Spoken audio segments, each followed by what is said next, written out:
Lacombe, volta para cá. Daqui a pouquinho eu passo a palavra aqui ao deputado Alexandre Padilha. Mas, Alexandre, qual a sua opinião sobre as manifestações que vêm ocorrendo aí em todo o Brasil em favor do presidente Jair Bolsonaro e sobre a participação do presidente em muitas dessas manifestações? Bom, eu diria o seguinte, se o presidente não ficasse em casa, diriam: esse covarde fica lá no Alvorada, no conforto do Alvorada, cercado por sua segurança, e o povo está aí se danando, correndo risco de coronavírus, no sol de Brasília, e ele não vai. Como ele vai? O presidente está incentivando seus manifestantes. Tal. Não está incentivando. O que está acontecendo, eu vejo aqui, eu moro em Brasília, é espontâneo. É espontâneo. Tem gente vindo agora de longe. Por quê? Porque as pessoas estão sentindo que o Supremo está vetando. O presidente não tem mais poderes, estão tirando os poderes, estão fazendo campanha para enfraquecê-lo. Tem 30 pedidos, ou 31, ou 32 pedidos de impeachment no Congresso. Então, vamos dar força para aquele que elegemos. E aí as pessoas vão para lá. Se o presidente não for ao encontro deles, vai ficar meio mal para ele, e vai ficar mal também, os manifestantes vão reclamar. Pô, o presidente não vem nos ver. Na última vez ele trouxe 11 ministros com ele, né? Com manifestações lá na frente do Palácio do Planalto, que estão virando rotina. No último domingo aderiram os caminhoneiros, fizeram um barulho enorme com aqueles caminhões imensos, né? Dando apoio. Eu vejo isso como uma manifestação, eu não vou falar nem legítima nem ilegal, é democrática. Agora tem 2 presos, estão indo para o presídio porque aplicaram neles a lei das contravenções penais. Aliás, decreto-lei, que é de 1941, da ditadura. Eu queria então agora buscar a opinião aqui, Alexandre Padilha, sobre essas manifestações que tem principalmente aos domingos em frente ao Planalto. É uma aberração. É uma aberração. Eu considero uma aberração um chefe de Estado estimular e participar de qualquer manifestação que defenda a intervenção militar. E aqui no Brasil, o ex-ministro da Saúde, Alexandre Padilha, negou o envolvimento com o doleiro Alberto Youssef, preso na Operação Lava Jato da Polícia Federal. O nome de Padilha é citado em mensagens trocadas entre o deputado petista André Vargas e o doleiro. No STF, a intervenção militar no Congresso, porque é disso que nós estamos tratando. Ou mesmo manifestações onde os seus líderes divulgam abertamente que estão armando, que tem armamento, tem armas dentro do acampamento, uma milícia, exercício quase paramilitar. Então, que viagem é essa, velho? Positivo para o ambiente democrático. Também do ponto de vista sanitário, eu não concordo com o estímulo a concentrações nesse momento. Então, aqui é meu lado médico, de que defende ao extremo que a gente respeite... Cala a boca! Cala a boca! Olha, cala a boca! Não te perguntei nada! Não, o deputado Osmar Terra sobre esse tema. Deputado, por favor. Eu primeiro queria dizer que eu não sou mentiroso, né? O que eu estou falando aqui da Coreia do Sul é baseado nas evidências e no que foi feito na Coreia, né? A Coreia não fechou, não teve política de lockdown, não teve política de quarentena, né? A Coreia testou a população inteira.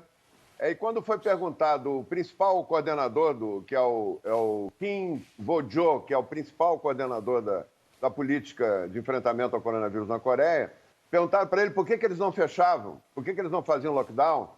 Ele disse: porque nós somos uma democracia.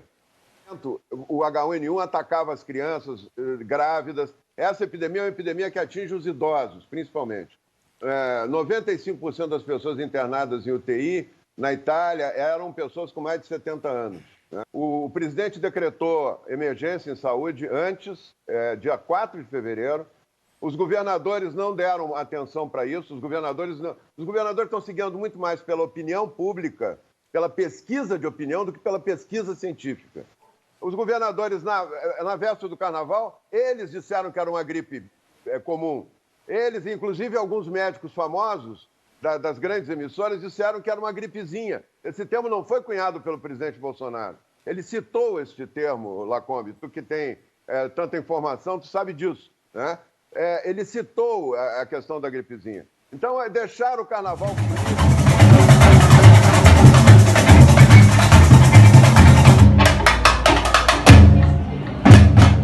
já em grande quantidade no Brasil. E o vírus bombou, tanto é que Rio e São Paulo... Cultura para a população. Pessoal, obrigado, governador. Valeu, obrigado. Bom carnaval. Obrigado. Aí o governador de São Paulo, João Dória, chegando a Marquês de Sapucaí. Onde 25 milhões de pessoas brincaram o carnaval na rua, foram afetados. Né? Então... O doutor Ivan Sartori citou aqui essa decisão do STF, de certa forma, de limitar os poderes do presidente Jair Bolsonaro. O senhor acha que essa decisão do STF, de certa forma, prejudicou o presidente nas suas ações aí no combate ao coronavírus? Eu acho que pode ter prejudicado a população, né? Porque nós temos que... Primeiro, a ideia que vem lá da Inglaterra, do Imperial College, que seria uma epidemia apocalíptica.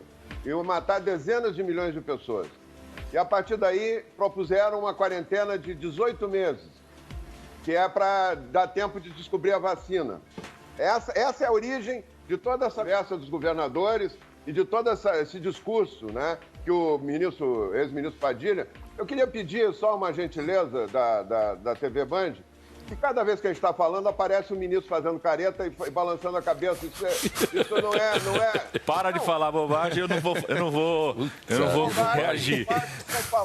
Bobagem que você está falando até agora, mas eu estou quieto. Não estou balançando a cabeça, nem estou fazendo nenhum sinal. Eu acho que... Polícia Federal investiga o ex-ministro da Saúde, Alexandre Padilha, que teria indicado um executivo para o laboratório Labogen, controlado pelo doleiro Alberto Youssef. Mas a participação dele é citada nas conversas gravadas pela Polícia Federal entre Alberto Youssef e o deputado André Vargas. Isso realmente é uma maneira inadequada da gente fazer um debate. Foca na pessoa que está falando, que é melhor, é uma sugestão, né? É claro que eu não mando na TV. E a decisão política atrapalha isso. A decisão política leva para um lado errado, que não tem comprovação científica e que causa... E, principalmente, está empobrecendo como nunca a população, tirando os empregos, deixando os trabalhadores autônomos na miséria absoluta. Se não fosse a mesada que o presidente está disponibilizando ainda, de 600 a 1.200 reais, nós estaríamos com o Brasil, hoje, a maioria da população, passando fome, numa situação desesperadora. Passo a palavra a quem? Ao desembargador primeiro, Alexandre? Pode ser? O que a gente fala é o seguinte, está se politizando realmente, essa situação está se politizando, e nós estamos vendo um desrespeito muito grande a todo o texto constitucional. E o Supremo, que deveria resguardar a Constituição, não é? E a própria situação, de modo geral, não está agindo. O Ministério Público, por exemplo, o Procurador-Geral da República, ele vem assodadamente com diversas representações e até vislumbrando crimes gravíssimos numa declaração do Moro, por exemplo, e isso vem num crescendo, desestabilizando o governo numa situação muito complicada. Quando eu falo em garantia da lei e da ordem, está ali no artigo 142, não é intervenção militar, não. É para garantir a lei e a ordem, porque isso aqui está uma bagunça. Isso aqui já não tem mais lei, isso aqui já não tem mais diretriz nenhuma. Eu concordo ipsis literis com o deputado Osmar Terra. Aliás, tudo que ele fala é exatamente o que eu penso. Nós estamos matando o Brasil, matando a economia. É um projeto para desestabilizar a economia, desestabilizar o país e desestabilizar o presidente. Inclusive, fossem outros tempos, era caso de intervenção no estado de São Paulo e nos outros estados que estão aí com essa resistência, nos termos do artigo 34, 1 e 3, para garantir a federação, a integridade da federação e garantir a lei e a ordem. Era caso de intervenção nesses estados. Agora, infelizmente, essa decisão do Supremo tornou a coisa muito complicada. O presidente não tem diretriz nenhuma, não pode fazer absolutamente nada, porque está nas mãos dos governadores. Os governadores fazem o que querem.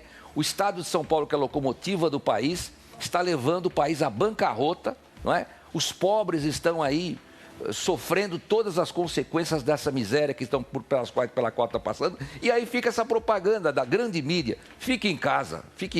Beleza ficar em casa quando você tem seu apartamento, com os seus ganhos garantidos, o seu conforto. Agora, dinheiro no banco. Agora, ninguém vai querer, ninguém está vendo aí a pobreza, o que está acontecendo aí. O cidadão trabalha hoje para comer amanhã. É uma vergonha o que está acontecendo.